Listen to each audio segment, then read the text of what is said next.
Olá, boa tarde. Agora são 3 horas e 15 minutos. Estamos ao vivo pelo canal HIT Notícias. O Acontece Agora está no ar. E vamos conferir o que acontece agora com os destaques do dia. Nós temos já informação aqui da Folha de São Paulo.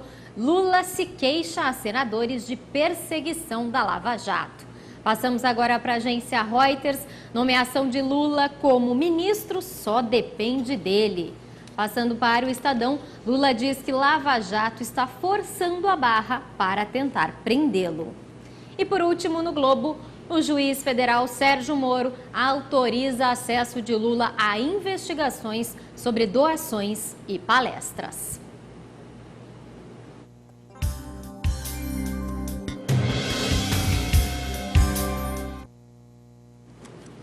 Mais um episódio no caso Cunha. Existe a suspeita de que a assinatura do deputado Vinícius Gurgel tenha sido falsificada numa manobra para beneficiar o presidente da Câmara, Eduardo Cunha.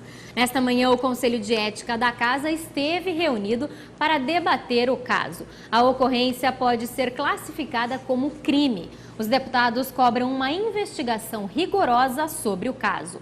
O documento supostamente assinado de maneira falsa pedia a renúncia do deputado Vinícius Gurgel como membro do Conselho de Ética. A renúncia de Gurgel possibilitou que o partido indicasse para a vaga um deputado que votaria a favor do arquivamento do processo. Contra Cunha, portanto. Apesar de Gurgel também ser a favor do arquivamento, naquele dia seria votado o prosseguimento do processo e ele estava fora de Brasília. Caso não renunciasse, ele provavelmente seria substituído por um suplente do Partido dos Trabalhadores. Voto dado como certo a favor do processo contra o presidente da Câmara. Apesar da manobra, no dia 1º de março, o Conselho aprovou por 11 votos a 10 a continuidade da investigação. E na reunião de hoje, o vice-presidente do Conselho, Sandro Alex, pediu que seja instaurada uma sindicância na comissão e um inquérito na Procuradoria-Geral da República para o deputado Betinho Gomes. Se for confirmada essa falsificação, os partidos também devem pedir a cassação de Vinícius Gurgel, além da abertura de uma investigação criminal pela Procuradoria-Geral da República. Para o relator do caso, o deputado Marcos Rogério, é algo que tem que ser apurado e é caso de polícia. A reunião foi encerrada hoje pela manhã e o assunto só voltará à discussão na próxima terça-feira, dia 15, às 2h30, e nós vamos acompanhar. Já que a gente está falando de Câmara de Deputados, nós vamos dar uma passadinha rápida em Brasília para ver o que acontece agora. Deputado ausente, deputado Max Beltrão, bloco PMDB, Alagoas. Deputado Ronaldo Nogueira. Em Brasília, 3 horas 18 minutos. Você acompanha pela TV Câmara e pela Rádio Câmara a sessão deliberativa extraordinária da tarde desta quarta-feira. Senhor presidente, senhoras e senhores deputados, eu quero falar aqui nessa tribuna e dizer da minha preocupação com o atual momento que o nosso país vive, em razão de noticiários diários, quando leva informações de agentes públicos que são indiciados ou pela Polícia Federal ou pelo Ministério Público Federal como acusados em envolvimento de corrupção. No mês de maio de 2013, quando a sociedade brasileira saiu para as ruas, me parece que o clamor da sociedade naquele momento não foi interpretado de forma correta por muitas das lideranças. Porque ali, quando a sociedade compareceu nas ruas e trouxe preocupação para muitas das lideranças, só que ficou só na preocupação. O grito dado pelo povo pedia coerência, probidade e eficiência dos serviços. Hoje o que nós notamos, me parece que o Brasil se divide em dois e que a intenção do monopólio da opinião ou está do lado do Partido dos Trabalhadores ou do lado do PSDB. Enquanto que a sociedade brasileira, ela tem outras lideranças que têm liberdade de opinião e têm liberdade de expressão. Esse momento é um momento muito sério. Nós não podemos ter aqueles que são pró ou contra, que torce por um time ou torce por outro time. A sociedade brasileira, a nossa Constituição e as instituições, o conceito do Estado democrático de direito é muito maior do que o PT e é muito maior do que o PSDB. A nossa legislação, o nosso Código de Leis, dá garantias de funcionalidade para as nossas instituições. E as instituições, tanto o Ministério Público Federal como a Polícia Federal... Acompanhamos agora a fala do deputado Ronaldo Nogueira, inclusive ele se refere à corrupção do país e a briga aí entre os partidos principais que governam PSDB e PT. Nós vamos continuar acompanhando ao longo da programação tudo o que acontece na Câmara dos Deputados. E olha, o ex-presidente Luiz Inácio Lula da Silva se reuniu nesta manhã com senadores do PMDB e também do PT na casa do presidente do Senado, Renan Calheiros. Além de Lula e Renan, os senadores Eunício de Oliveira, Romero Jucá, Gleice Hoffmann, Jorge Viana e Humberto Costa, entre outros senadores da base governista, estavam reunidos. O motivo do encontro foi evitar que o PMDB abandone a base do governo no Congresso. E numa reunião em Brasília, na manhã de ontem, a presidente Dilma Rousseff ofereceu um ministério ao ex-presidente Lula, que por sua vez estaria resistindo a aceitar. Caso isso ocorra, Lula teria foro privilegiado e não poderia mais ser alcançado pelas investigações do juiz federal Sérgio Moro, passando a ser investigado apenas no Supremo Tribunal Federal. Bom, o medo do PT é que Lula seja impedido de disputar as eleições em 2018, em razão de uma eventual condenação em processo aberto pelo juiz federal Sérgio Moro. Bom, fica aí a indignação do povo brasileiro depois do depoimento do ex-presidente Luiz Inácio Lula da Silva na semana passada e agora todas essas manobras que a atual presidente Dilma Rousseff tenta dar um cargo a ele para o Ministério das Relações Exteriores. Bom, em nome do princípio da ampla defesa, o ex-presidente Luiz Inácio Lula da Silva solicitou que o juiz Sérgio Moro uma certidão na qual constem todos os processos, procedimentos ou incidentes vinculados à Lava Jato ou não, em regime de sigilo ou não, que também envolvam seu nome. O ex-presidente é o principal alvo da última fase da Operação Lava Jato, que investiga um esquema de corrupção na Petrobras. Na última sexta, como eu disse, Lula chegou a ser conduzido coercitivamente para prestar depoimento à Polícia Federal. A legalidade desta medida foi bastante contestada e gerou um intenso debate sobre as conduções coercitivas determinadas ao longo da operação. O juiz federal Sérgio Moro autorizou hoje que a defesa do ex-presidente tenha acesso a 2 processos contra ele que tramitam na Justiça Federal em Curitiba. Autos que estão em segredo de justiça e compõem a investigação da 24ª fase da Operação Lava Jato sobre supostos repasses ilegais ao Instituto Lula e também à empresa Liz Palestra, que pertence ao ex-presidente. Na petição, os advogados alegam que o acesso aos documentos é uma garantia de respeito ao princípio da ampla defesa.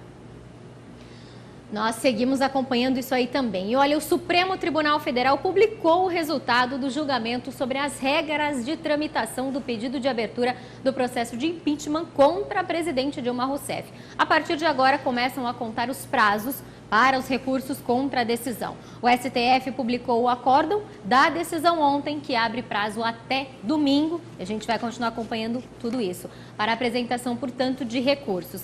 Depois disso, o ministro Luiz Roberto Barroso tem a opção de abrir novo prazo para colher manifestação de outros órgãos. Só depois é que o julgamento poderá ocorrer. E o presidente do Senado e também do Congresso Nacional, que é o Renan Calheiros, ressaltou ontem a importância de demonstrar serenidade em meio a toda essa crise política. serenidade. Bom, e quanto à votação, ela deve ocorrer no Supremo Tribunal Federal na próxima semana, na quarta-feira. Lembrando que os recursos podem alterar a decisão do Supremo quanto às regras do impeachment. E agora a gente muda um pouquinho de assunto e fala sobre a inflação do país, que subiu 0,90%. Olha, apesar da alta ser relativamente pequena, o brasileiro sentiu no bolso a dificuldade em pagar pela educação. Apesar de um aumento menos intenso nos preços de alimentos e bebidas, o que mais apertou para o bolso do brasileiro foram os gastos com educação, que subiram 7,43%, refletindo os repasses das altas dos preços da energia elétrica e água. Outros serviços que tiveram alta foram as mensalidades de TV por assinatura com internet e transporte escolar.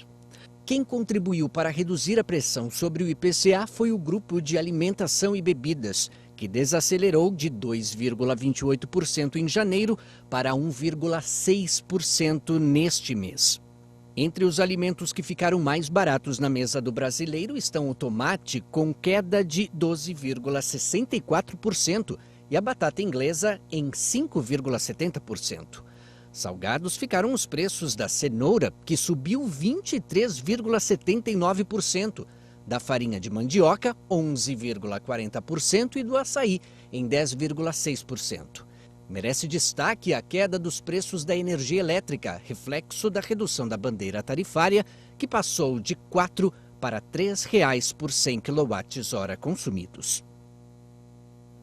Bom, e o Supremo Tribunal Federal deve decidir hoje sobre a permanência ou não do atual ministro da Justiça, Wellington César Lima e Silva. Se ele pode continuar no cargo, e a gente vai saber exatamente o que acontece agora em Brasília. Vamos rodar a TV Justiça. Que, reconhecidamente e a priori se tenha como um conflito com a independência e isenção do exercício de suas funções. Eu gostaria de lembrar aqui um precedente relativamente recente da Suprema Corte Americana, o caso é o John Mistretta versus United States, que é de 1989, em que a Suprema Corte, com ampla maioria de 8 dos seus 9 juízes, entendeu pela possibilidade jurídica de juízes desempenharem funções administrativas, esclarecendo que as designações se fazem a título individual e que a indagação fundamental nesse âmbito diz respeito à preservação da integridade do Poder Judiciário.